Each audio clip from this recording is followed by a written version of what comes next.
ডাক দেয়া কয় বাহলুল কি বিক্রি করো? ডাক দেয়া কই বরফ। বলে বরফ দিয়ে কি হবে? বলে কিছুই হবে না। ও হারুন আর রশিদ রে,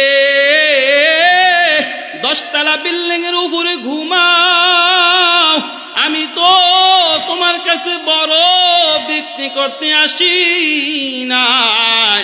ও হারুন আর রশিদ, 10 তলা বিল্ডিং উপরে ঘুমাও, জাননি আমার বরফ যদি তুমি কিনো আমার বরফটা গলে গলে শেষ হয়ে যাবে, না কিনলেও আমার বরফটা গলে গলে শেষ হয়ে যাবে। বরফ বিক্রির জন্য আসি নাই।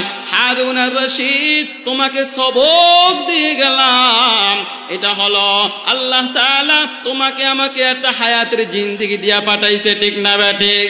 ও বান্দারে, ওরে হারুন আর রশিদ,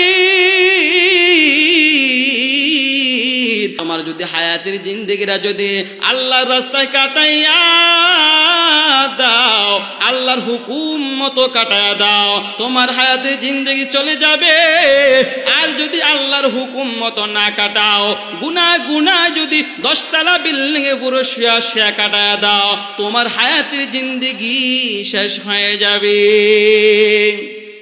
তাহলে কি বুঝলাম? আপনার আমার হায়াতের জিন্দেগি যে আল্লাহ আমাকে সময় দিয়েছে, আমরা যদি এই সময়ে সময়ে ভালো কাজ করি, তারপর আপনার আমার হায়াতের জিন্দেগি শেষ হয়ে যাবে। খারাপ করলেও কি হায়াতের জিন্দেগি শেষ হয়ে যাবে। এই মূল উদ্দেশ্য হলো আল্লাহ এই সময়ে শপথ করে আপনাকে আমাকে সবক দিয়ে দিলেন, আপনাকে আমাকে বুঝাইলেন যে দেখো সময়ের বড় দাম, সময়টাকে কাজে লাগাও। যারা কবরে চলে গেছে তাদের এখন কোনো দাম আছে বলেন? টাকা ছিল, বাড়ি ছিল, গাড়ি ছিল, সম্পদ ছিল, সব ছিল, আজকে দুনিয়ার সব নেয়ামত পালায়া আজকে অন্ধকারে কবরে ঘুমায়, ঠিক না বেঠিক বলেন?